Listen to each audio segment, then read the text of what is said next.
Ajá, ajá, ajá, ajá, ajá. Hello, hello, hello, sí soy yo. Estamos en Cuéntamelo Todo y hoy me acompaña una persona a la que admiro muchísimo. Vamos a hablar de esos retos de la vida que te pone, no sé, yo sé que Dios elige a sus mejores guerreros para las pruebas más difíciles. A veces suena difícil y uno escucha los mensajes en redes sociales de chiste: Señor, no me vayas a poner a prueba este año porque no quiero ser tu mejor guerrero. Me acompaña Edelis, así es su nombre, lo que pasa es que yo se lo cambio, yo le digo Edelis. Ella es una mujer de Dios, una mujer que tiene muchas pruebas en donde les puedo confirmar como testigo presencial que Dios existe. Y nada, sin más preámbulos, aquí en Cuéntamelo Todo, en este episodio de esta nueva temporada, que es Fuertes y Fabulosas 2.0, Edelis, mi Edelis, bienvenida. Gracias, mi Caro. Gracias por prestarme esta ventanita y poder hablar un poco de eso que quieres que compartamos hoy. Sí, porque es que el año pasado, en el año 2023, Dios nos dio la oportunidad a través de la historia de tu esposo, de Michael, de saber que Dios sí nos escucha, sí está, y que cada día que lo pongamos en duda tenemos que recordar y recurrir a tu historia.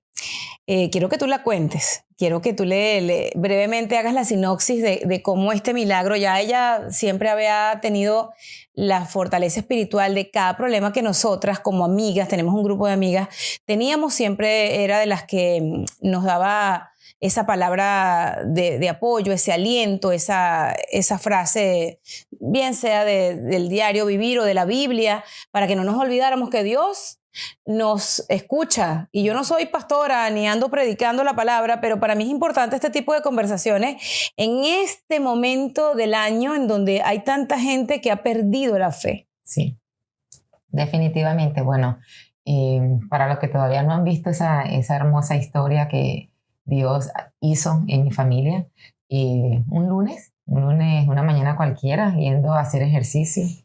¿Quién se imagina que haciendo ejercicio podía tener un ataque del corazón mayor?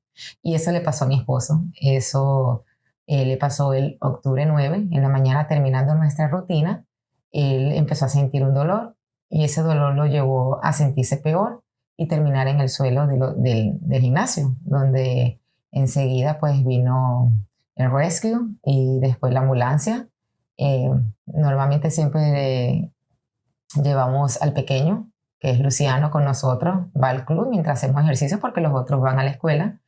Y nada, me tocó ir a la casa, buscar a una gran amiga para que se quedara con el niño, mientras mi esposo iba en la ambulancia. Yo no me pude quedar en ese momento a esperar que vinieran por él, sino yo resolver por un lado y alcanzarlo después al hospital. Cuando me encuentro un policía, él me dice, bueno, si quieres toma mi teléfono para que puedas llamarme y así dejarte saber a qué hospital lo llevamos y cuándo lleguemos. Efectivamente, dejé al niño, me fui, me cambié y me voy al hospital. Cuando voy camino al hospital, llamo al policía y le digo, ¿dónde están? Me dice, ya estamos llegando al hospital y ya él lo están atendiendo en emergencia. Bueno, cuando yo llego, qué coincidencia, ¿no? Que cuando yo te dije ese número de cuarto, ese día veo el cuarto número 23. Ese cuarto número 23 estaba en llamas, o sea, estaba encendido porque justo cuando yo estoy entrando en emergencia y digo, yo soy la esposa de Michael Gianotti, ahí enseguida me agarra la mano la enfermera y me dice, tú eres la esposa, pero cuando ella me dice, tú eres la esposa, para llevarme al cuarto, enseguida se prendió esa alarma. Y esa alarma empezó a sonar y empiezo yo a ver enfermero y enfermera que entra y sale corriendo buscando todo equipo. Y ella enseguida me manda al cuarto de espera. Allí tuve como 25 minutos. Después de esos 25 minutos yo iba y veía a todo el personal que entraba y salía y le preguntaba y todos me decían, todo va a estar bien, todo va a estar bien, estamos haciendo lo mejor que podamos. Eran sus palabras de todos, no podían decirme nada.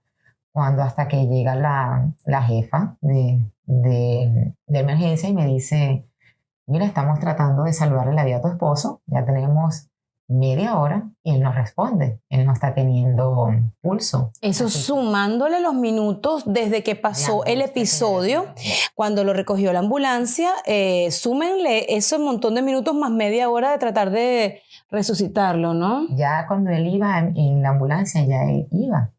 y con el ataque. Ya él estaban dando las primeras resucitaciones cuando él iba, porque por lo que él me cuenta, él sintió un dolor muy fuerte cuando empezaron a darle los chops y enseguida ahí lo durmieron porque él no aguantaba, él decía que le dolía mucho. Él decía, eso es una fuerza, bueno, él dice, eso se siente como peor que un caballo. Y nada, cuando ella entra, obviamente ahí entró mi parte espiritual. Dentro de mi desespero y de mi preocupación, me vino a la mente escribir en el grupo de las bochincheras. Nosotros tenemos un grupo para todas las personas que nos están escuchando que está activo desde hace ya formalmente un año, aunque muchas nos conocemos desde antes, pero las agrupé al inicio del año pasado, en donde nosotras celebramos todo, el Reyes Magos, el Día de la Amistad, después que sí, el Día de la Mujer, el Día de la Madre, etcétera. Y ese grupo se convirtió en ese apoyo moral, espiritual y emocional para todas y cada una de nosotras que, pues, por supuesto, tenemos desafíos, momentos tristes, alegres, cumpleaños, de todo un poquito. Entonces, escribió Denise en ese grupo. Ajá, ¿escribes? Y bueno, porque obviamente como mujer de fe y creyente, yo dije, la oración tiene poder y yo tengo que mover a mi gente a que ore por mi esposo. Y le pongo yo en el grupo de la bochinchera, muchacha, estoy en emergencia con mi esposo está teniendo un ataque del corazón, necesito que oren. Y después me voy a otro grupo dentro de la iglesia y pongo lo mismo. Y llamo a mis amigos de Orlando. Cuando llamo a mi amigo de Orlando, él enseguida me dice, necesito darte una bendición. Necesito hacer una oración en este momento para ti, para que tengas la fuerza y la fortaleza que necesitas. Bueno, él me dio esa oración. Después me llama su esposa y dos muy buenas amigas que tengo también allá. Y ellas se quedaron conmigo en el teléfono para, obviamente, motivarme y darme esa fortaleza que yo necesitaba porque en mi cabeza estaba, o sea, ¿qué está pasando? No entiendo. Hace unos minutos estaba haciendo ejercicio y ahora estoy viendo a mi esposo batallando por su vida en una sala de emergencia. Y pues ellas estaban allí, ellas escucharon obviamente cuando la doctora me dijo todo esto, ella me decía, Ede, tú eres una mujer de fe, tu fe mueve montaña, así que vamos, tú eres muy valiente, confía en Dios, Dios te va a salvar, a tu esposo, todo va a estar bien. Y escuchando todo esto, escuchando enseguida todos los mensajes que todas mis bochincheras empezaron a escribirme, a mandarme, tú estabas de viaje, obviamente, yo ni siquiera te había dicho nada. Yo ni a tu mamá, ni estaba nadie, porque en sabía Madrid. lo que ellas quieren mucho a mi familia, especialmente a mi esposo. Acabamos de celebrar el cumpleaños de tu esposo semanas atrás. Exacto. Y a mí me impresionó tanto. O sea, yo primero no entendía porque Michael, el esposo de Denise, es un hombre atlético, un hombre que se ve muy bien, se cuida, es una persona que tiene buena alimentación, etcétera. Y es que no me entraba en la cabeza. Hay momentos en los que, como tú dices, ya va, esto es que no puede ser el esposo de Denise. Y preguntaba, es que Denise fue la que lo confirmó, es verdad. O sea, yo me iba a desmayar en el lugar que yo estaba, en el otro continente, mija. Sí. Y bueno, nada, empezó todas esas oraciones a dar fruto. Empiezo yo a arrodillarme. No hubo un segundo que yo no me arrodillara en ese cuarto donde yo estaba, a orar, a pedirle al Señor, a Dios que me regresara a mi esposo. Que yo ¿Sí sentiste que tu esposo estaba al borde de la muerte? ¿Lo sentiste? No, a pesar de que tenía ese miedo en ese momento, o sea, fue como fueron emociones muy, muy raras, muy que ni yo misma me las podía explicar. O sea, una parte tenía miedo, una parte estaba angustiada y preocupada, pero en otra yo estaba completamente segura de que él iba a estar bien, de que Michael no se iba a morir y de que él iba a estar con nosotros.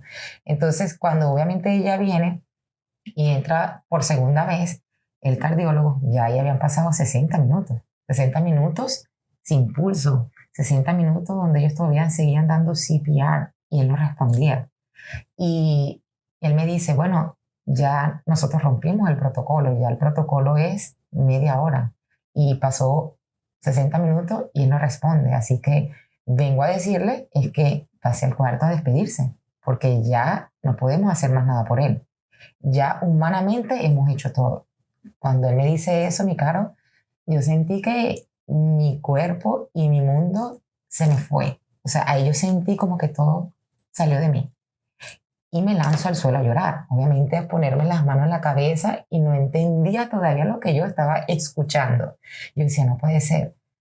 Pero algo en ese desespero y en esa lloradera y en ese que me entró, estaba un gran amigo de él allí, me abraza y nos vemos y lloramos, pero nos veíamos como que, ¿qué está pasando? O sea, Ay, Dios no puede mío, ser por Dios. lo que estamos escuchando. Y algo me dijo a mí, levántate y ponte en negación. Cuando yo me levanto, Ay, yo Dios le mío. digo al doctor, no, yo no acepto eso.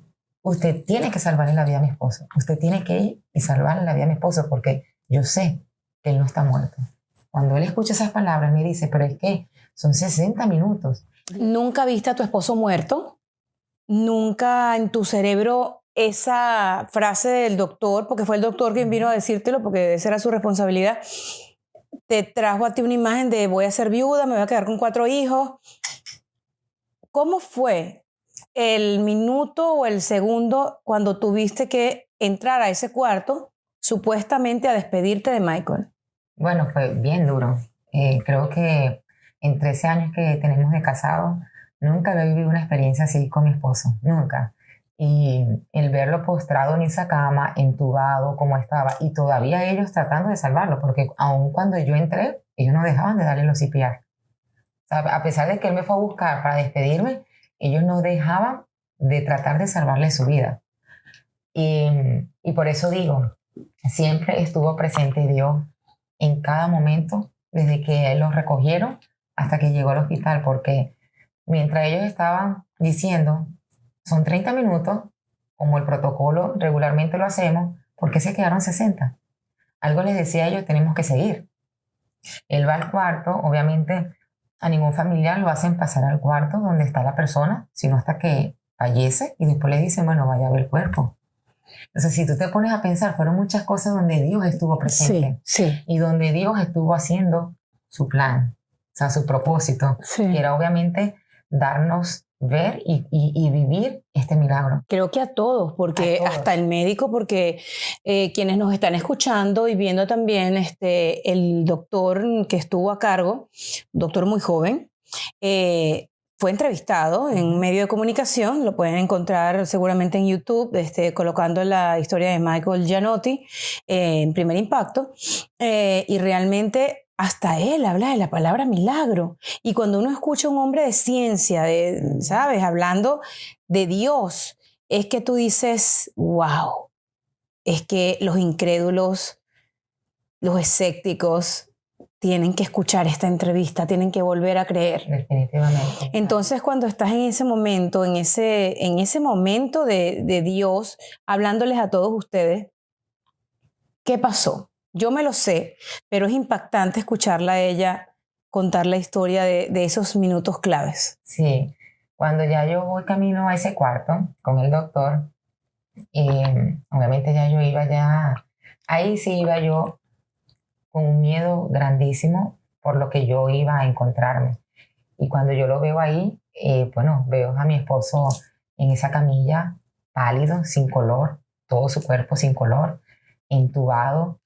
Y a mí algo me dijo, y obviamente eso fue el Espíritu del Señor, que me decía, agárrale sus pies. Y yo agarré los pies de mi esposo y empecé a hacerle como este movimiento en todo lo que fue todas sus piernas. Como un masaje. Como un masaje. Pero yo lo hice como para que él me sintiera, para que él supiera que yo estaba ahí, aunque él no me escuchó en ningún momento. Porque de hecho después que él despertó, yo le preguntaba, ¿tú me escuchaste? ¿Tú escuchaste algún grito? Y él me dijo, nada. Entonces, en ese momento que yo lo agarro, empiezo a hablarle. Obviamente, cuando yo le digo hablarle, era gritando, era desesperada ya, implorándole al Señor un milagro. Era yo diciéndole, tú no me puedes dejar, yo estoy aquí, yo tengo 4 hijos contigo. Y le empecé a decir, Giovanni, Amaya, Luciano, Jacob, o sea, te estamos esperando, yo estoy aquí esperándote, yo sé que tú no estás muerto, yo sé que tú estás vivo, yo sé que tú tienes pulso. Y yo seguía y le repetía y le hablaba, desesperada, llorando, gritando. Ya hubo un momento que la primera enfermera que fue a hablar conmigo, ella le decía a ellos en inglés, ya hay que sacarla, porque ella está ya en un estado que no nos permite seguir.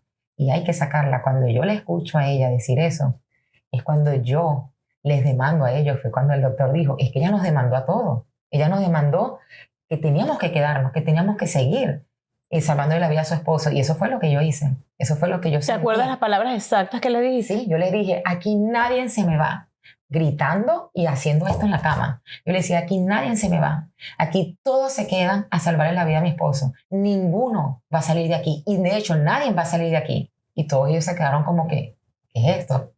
Y cuando yo les digo eso a ellos, y hubo un momento, no sé si fue visión, no sé si fue, pero yo vi que la mano de Michael estaba así y de repente hizo así. Cuando yo vi ese movimiento, ahí yo le seguía insistiendo a ellos, él está vivo, él no está muerto, él está aquí. Y ellos decían, no, es que, entonces se empezaron a preguntar entre ellos, ¿tienes pulso? Porque habían varias personas tocándole el pulso de diferentes partes del cuerpo. Y él le decía, no tengo pulso, este le decía, no tengo pulso, el otro, no tengo pulso, no hay nada. Y obviamente la máquina arrojaba que no había pulso. Cuando ellos se preguntaron, yo les seguía insistiendo, yo les decía, sí, yo sé que él está vivo, yo sé que él tiene pulso. Ahí empiezo yo a orar. Yo pasé a la fase de hablarle a él, de implorarle, de decirle, yo estaba ahí, empiezo a llorar. Y gritando, viendo hacia arriba, yo le decía, Padre, yo sé que tú eres un Dios de milagros y yo sé que tú puedes hacer este milagro, porque así como yo lo he podido escuchar de otros, hoy yo quiero vivirlo, hoy yo sé que tú puedes hacerme ese milagro de devolverme a mi esposo. Cuando yo digo esas palabras, Caro, y yo vuelvo a repetirlas, ellos todos se quedaron, hubo un silencio y una paz en ese cuarto, que de repente el doctor, me acuerdo que le dice, agárrame el ultrasonido y chequéale el pulso por la pelvis. Cuando ellos vienen con la máquina, yo me arrimo y ellos empiezan a chequear. El pulso obviamente no se vio en el momento que ellos lo pusieron al principio, pero de repente empezaron a mover y de repente algo muy lentamente, empezó a venir. Cuando eso empezó a venir, enseguida todo eso allí, bueno, te imaginarás, ese cuarto estaba ropa y todo eso roto, tirado. Enseguida cuando ellos sintieron pulso, dijeron, hay pulso. Enseguida el cardiólogo dijo, vamos rápido. Allí es donde es una parte muy importante cuando Michael escuchó eso, cuando él volvió. Y él dice, vamos rápido, rápido, rápido, hay pulso, vamos a meterlo para hacer el Cateterismo. El cateterismo. Si todo está bien, dice el cardiólogo, lo metemos de una vez a cirugía. Efectivamente. En ese momento que están preparándolo para llevarlo a cirugía, todo estaba funcionando lento, pero estaba funcionando. Empezaron a verle todos los riñones, esto, lo otro, se veía todo claramente que todo estaba pam, pam, pam. Llega alguien muy querido de nosotros, de la iglesia, y como te dije, creemos mucho en la oración. La oración tiene poder, mi gente. Ustedes no saben el poder que tiene la oración, como nuestra fe. Y yo le digo, no pierdas tiempo, ni un segundo, no, que vamos a esperar que ellos se muevan. No, es ya. Tú tienes que darle esta bendición de salud a mi esposo ya. Y enseguida, en medio de que yo estaba firmando papeles, bolsa para si él necesitaba sangre, porque una de las cosas que el doctor me decía, le pusimos demasiados medicamentos para disolver los coágulos. Y tenía coágulos. Demasiado. Bueno, en caso de, ellos tenían que poner todo el mayor medicamento para que todo fuera evolucionando y ellos pudieran hacer lo que iban a hacer, que era la cirugía. Y él me dice, me da miedo es el hecho de que cuando vayamos a abrir vaya a haber un sangrado, empiece a haber sangrado. Entonces me hizo firmar los papeles bueno, ya le estaba anestesiado, de la sangre y todas las cosas que te ponen a firmar. Los consentimientos, claro. Los consentimientos. Y empezó ya a firmar, pero en medio de que yo estoy firmando, esta otra persona está dándole esa bendición a Michael también. Cuando él hace la oración, ahí se lo lleva. Salimos todos, yo fui al lado de él, iba orando, iba diciéndole, Padre, gracias por devolvérmelo. Yo sabía que tú me ibas a hacer el milagro, yo sabía. Y todavía yo estaba como dirigiendo, pero a mí me tomó varios días el dirigir lo que yo viví. O sea, tú para digerir todo eso, imagino que es que estabas en una película, Edelí, era una película producida por Dios. Uh-huh. Porque de esa tragedia lo que hay un gran aprendizaje y lo que tal vez en este episodio les quiero transmitir. Cuando yo llegué a Estados Unidos de España, habían pasado, yo creo que el día siguiente que yo llegué. Sí. El 10, yo llegué el 10, si mal no estoy, de octubre. Y yo recuerdo que llega directo al hospital.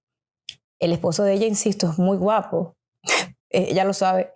Y cuando llegó a la habitación, que por supuesto todavía está, a él le fracturaron las costillas porque fueron mucho golpeteo para poder revivirlo. Y cuando yo lo veo, yo le digo, óyeme, Michael, si esto es lo peor que tú te vas a ver en tu vida, dime, ¿no? Dime algo.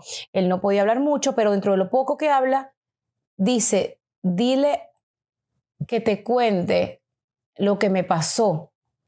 Pero obviamente yo pensando que me va a contar todo esto, resulta que había otra historia detrás de lo que él estaba viviendo cuando su esposa le agarra los pies y lo que él estaba pasando. Cuéntalo tú. Bueno, entonces para resumirle aquí y terminar y entrar a esa parte, a él se lo llevan, le hicieron su cirugía, gracias a Dios todo salió bien, pero había esta otra parte de preocupación para el doctor y todos los que estaban allí, que sabemos que 10 minutos sin oxígeno al cerebro es suficiente para que haya muerte cerebral o haya algún daño grande en todo su cuerpo a nivel neurológico.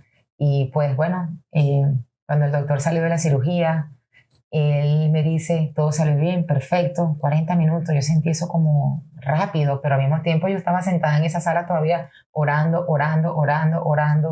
y seguía pidiéndole al Padre, sigue haciendo tu parte. O sea, yo sé que hiciste lo más grande, pero ahora necesito que Él esté bien. Ahora necesito yo recibir a mi esposo completamente sano. Por eso es que dicen que cuando uno pide, uno tiene que pedir completo. Completo. Y entonces yo seguía pidiendo, yo no paré porque lo vi que lo metieron a cirugía, ¿no? Yo seguía orando. Y entonces cuando él dice, bueno, ahora vamos a ver su recuperación, ahora vamos a esperar, le estamos quitando la anestesia lo más que pudimos para poder ver su recuperación más rápido. Si podía respirar por sí solo, reaccionar. Reaccionaba.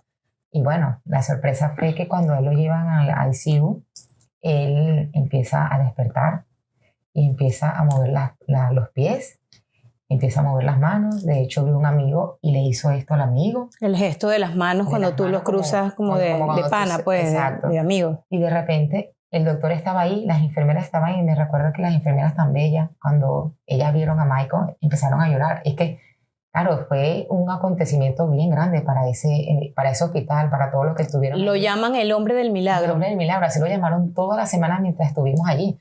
Y todos los especialistas de otros pisos iban a conocerlo y decían, queremos conocer al hombre del milagro, queremos ver por nuestros propios ojos que él está bien, porque el doctor no podía creer que la misma noche le dicen, porque él hacía señas del tubo, que le molestaba, que él no podía respirar. Claro, a él le rompieron 8 costillas, tuvo una contusión en el pulmón derecho también, eso ocasionaba que no pudiera respirar como debiera, porque al hacer esto, las costillas no lo ayudaban para nada, el dolor era inmenso. Ay, Dios mío. Y ellos le decían, ok, te vamos a quitar eso si tú nos demuestras que tú en 1 hora puedes respirar por sí solo. Y él me decía que él eso lo tomó como algo chistoso. Como un reto. Como un reto, porque él dice, es 1 hora, ok. Él decía dentro de él mismo, él decía, véanme. Y empezó. Que yo sepa, nadie que sale de un ataque, de un infarto y que está entubado, se lo quitan el mismo día. Horas después. Una pregunta, ¿Michael medita usualmente en su vida antes de este episodio? No. Es que lo que está contando Edelis es, primero, control mental, es que la mente controla tu cuerpo y que una persona a horas de sufrir un ataque al corazón casi masivo estaba en control de su respiración. Y bueno, él cumplió esa hora, se lo retira y ahí empieza él, obviamente, a hacer él. Cuando el doctor ve esa parte de que le dice, Michael, y él escucha, ¿no? Y él responde y le dice, sí, tú sabes que tú eres el hombre del milagro, tú sabes que tú fuiste un milagro de Dios. Y él no entendía, porque obviamente él estaba despertando. Y entonces cuando el doctor le dice eso, bueno, empieza él a echar broma, tú sabes que él es muy echador. Sí, él es muy jocoso, él es muy dicharachero. ¡Ay! ¡Qué susto! ¡Qué susto! Entonces, cuando el doctor le empieza a hablar, cada vez que el doctor iba al cuarto, todos los días, el doctor le decía las mismas palabras. El doctor le decía, tú eres un hombre, tú eres el hombre del milagro. ¿Cómo él recordó lo que le pasó? Estoy hablándote de lo que vivió, que todavía no hemos contado. Días después, 2, 3 días después, porque él no dejó que yo le contara mi experiencia ni lo que él vivió, porque él decía, ya va, todavía no me lo digas. Y así pasaron 2 días, hasta que llega el amigo que estuvo conmigo, que vivió conmigo todo. Obviamente, yo viví mi experiencia desde mi perspectiva, Claro. ella vivió desde su perspectiva, y los dos tenemos historias distintas, aunque fue el mismo día. Entonces yo no llegué el día siguiente, yo debo haber llegado un día después, porque tú llegaste 2 días tengo que haber llegado 2 días después, porque cuando yo llegué Michael quería que tú me lo contaras, entonces pasaron 2 días. Sí, entonces cuando ya él está preparado, él me dice, no, pero todavía tu parte no me la cuente. Empieza el amigo a contarle su parte. Cuando ya el amigo le empieza a contar su parte, él me dice, dentro de lo que él empieza a recordar, porque ahí empieza, cuando él le dice las cosas, él empieza a tener visiones como recuerdos, ¿no? Y dice, tú sabes que yo soñé, que yo me vi en la camilla. Estaba yo solo y una persona con el pelo gris. Solamente le veía nada más como un pelo gris. Y me dice, y yo sabía que esa persona me estaba dando una bendición de salud. Porque obviamente yo entiendo lo que es esa seña y lo que yo... Claro. Vi. Pero si prestamos atención a lo que él me estaba contando, él salió, su espíritu estaba fuera de su cuerpo. Claro, claro. Él estaba en la esquina del cuerpo, viéndose. Él dice que él veía su cuerpo, esta persona dándole esa bendición de salud, y no veía nada más, todo estaba oscuro. Cuando él me dice eso, yo me echo a reír, porque yo le digo, un sueño. Y le digo, wow, tú sabes, mi amor, que eso no fue un sueño, eso pasó en realidad. O sea, a ti te dieron una bendición de salud antes de ir a la cirugía. Entonces me dice, bueno, también estoy empezando a tener recuerdos, como que soñé algo. Y yo le digo, ajá, ahora dime tu parte, porque yo viví una parte y tú no quieres que te la diga, pero yo quiero escuchar primero la tuya para yo poder atar todas esas cosas que estaban pasando de este lado. Y cuando él me lo empieza a contar, obviamente, yo ahí mismo caí. Yo ahí mismo empecé a atar todo. Y todo fue tan perfecto que yo digo, Dios siempre estuvo al control de todo. Dios estaba en cada segundo en ese cuarto. Era su copiloto. Y no era el tiempo todavía de él. No. Definitivamente, cuando yo le imploré a Dios por mi esposo, que yo lo quería de vuelta, él me escuchó. Y realmente fue donde ocurrió el milagro. Entonces, empieza a tener mi esposo un sueño. Ese sueño es con un avión. Y ese avión tenía un nombre de Peacemaker, el pacificador. O sea, veníamos unas semanas de haber tenido unas conferencias espectaculares con unos mensajes. Y justo uno de esos mensajes de ese domingo era de eso. Ser pacificador. Y él tiene este sueño donde él se monta en un avión y él dice, él no sabe manejar el avión, se encuentra solo. Él decía, bueno, aquí no hay nadie, me imagino que soy yo el que tengo que manejar el avión. Y él se monta y pilotea su avión. Él dice que él salió de la órbita de la Tierra porque la vio de lejos y veía lo azul, el mar, la cosa, y entró a otra órbita de otro planeta. Decía que era como gris, marrón, tenía unos colores ahí oscuros. Entonces, cuando él quería descender, él decía que la gravedad no lo dejaba. Él decía que él quería bajar y la gravedad lo sacaba. Él hacía esto y lo sacaba. Él decía y lo sacaba. Él dice que hizo eso varias veces. Pero en medio de que él hizo varios intentos y no podía, él vio hacia el tablero y se da cuenta que no tiene casi gasolina. Y dice, no, tengo medio tanque, con esto yo no voy a llegar. Esto me va a lanzar a otro planeta y nadie me va a encontrar. Dentro de lo que él pensaba. Y él dice que él se devuelve. Cuando él se devuelve a la Tierra, él dice que él aterrizó como pudo, porque tampoco sabía aterrizar. Y cuando abre la puerta del avión, se encuentra con 4 ambulancias esperándolo. Y él dice, pero esperándome, si yo estoy bien, el avión está bien, ¿por qué hay ambulancia? Y allí es donde Michael se despierta. Y él dice que él vio una luz, obviamente no abrió los ojos, él vio fue una luz escandescente, amarilla, dice, y ahí yo escucho donde dice, vamos, despierte, vamos, que él despertó, vamos a cirugía. Esas fueron las palabras que Michael escuchó. Vamos a cirugía. Señores, estaban pasando lo mismo en diferentes mundos paralelos. O sea, es como que Michael se hubiese ido y se devolvió, Dios lo devolvió, y nada más impresionante escucharlo a él contarlo y saber que lo que estaba pasando de este lado con su esposa era la prueba de que todos quisiéramos vivir esto, por alguna razón te tocó a ti. Los que hemos perdido un familiar también, que pues no se pudo hacer nada, y nuestros familiares en encuentros te confirman que hasta ahí era su tiempo, dan como certeza de que lo que vivieron ustedes no solamente fue un milagro, sino una enseñanza. Yo me imagino que ahora Michael, en esta nueva oportunidad que Dios le ha dado a sus 46 años, porque es muy joven, es como, wow, Sí, una nueva vida. bueno, tanto así que estos amigos que estuvieron con nosotros, de hecho vinieron muchos de Orlando, ellos se fueron con otras perspectivas de la vida a través de esa experiencia de nosotros. Empezaron y nos dijeron, ustedes no saben cómo nos cambió la vida después de este episodio. Llegué y le empecé a decir a mis hijos cuánto más les amaba, empecé a hablar con mi esposa y organizar y decir, dejemos de pelear por cosas tan tontas que a veces no tienen la importancia. Empezaron a vivir más la vida, empezaron a darse cuenta, obviamente, que perdemos mucho el tiempo en tantas cosas, que la vida es nada. O sea, yo en lo particular, Caro, yo digo, wow, la vida es un segundo. Así como ahorita puedo estar aquí contigo, mañana quizás no pueda amanecer. Entonces, es eso, es vivir la vida como si fuera el último día. Es realmente eso que tú hiciste en tus 50, me pareció que, wow, mientras tú pasabas todo esto y que vivimos toda esta experiencia, yo decía, es que así es que tenemos que aprender a vivir la vida a partir de ahora. Sí. Como que si es el último día. Lo que quieras vivir, vivirlos. Obviamente estamos hablando de cosas que no vayan a involucrar, dañar a alguien, pero a veces perdemos mucho tiempo de calidad en cosas que no sabemos si son realmente importantes. Hay gente que acumula dinero y el aire no cuesta, no lo puedes comprar. La vida no la puedes comprar. De hecho, que hay un famoso episodio de la vida de Steve Jobs, quien murió siendo uno de los hombres más billionaires del mundo, y donde decía que en ese hospital donde se encontraba, él podía comprar todos los hospitales del mundo y mandar a pedir la máquina que fuera, pero es que el aire no se podía comprar.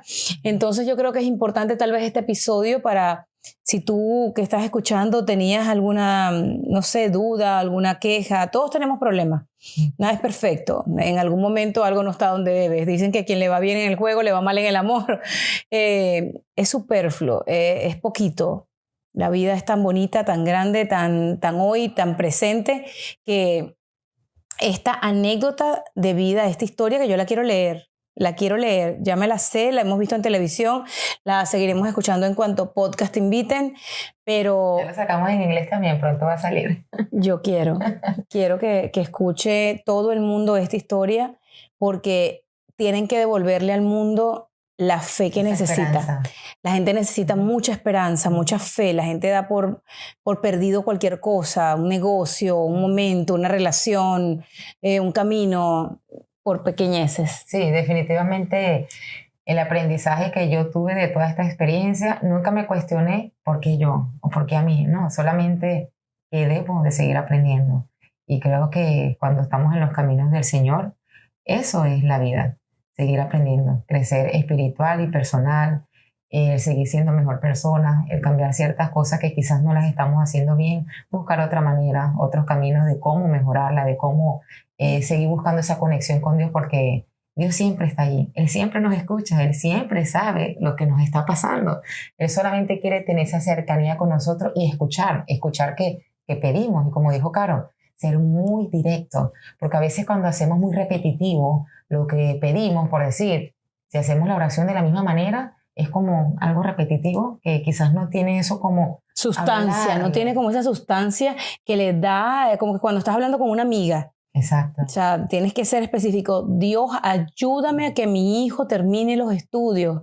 Por favor, sáname a mi esposo de esa enfermedad. O sea, pedir sin miedo. Sin miedo, porque eso es lo que desea el Señor. Eso es lo que quiere Dios. O sea, que nosotros abramos nuestra boca, que lo busquemos, que le digamos, ¿sabes qué? No soy nadie sin ti. Realmente Así necesitamos siempre de Él. Yo siempre digo que cada amanecer es un milagro, e incluso que me hubiese gustado que con mi padre pasara lo mismo que con tu esposo, que después de ese CPR Dios no los dejara, pero bueno, eso es una falta de respeto de mi parte para lo que siempre Dios tiene preparado para cada uno de nosotros. Y me queda claro que el milagro de la vida de mi padre se dio, que luego de que lo operaran a corazón abierto, él pudiera despertar. Porque en esa operación, él mismo recuerda que sí vio el túnel, que se encontró con mi abuela, que le dijo tienes el reloj malo, pero haberse despertado de esa operación ya fue el milagro, porque él sí se fue. Haberlo podido ver despierto después de esa operación, que Dios nos lo regalara esos 4 meses después y que todas hubiésemos podido tocarlo, verlo. Cada quien tiene un milagro, lo que pasa es que no lo identifica. Exacto. Y yo inclusive el hecho de que algún familiar se les haya ido y que, bueno, igualmente a todos nos va a tocar.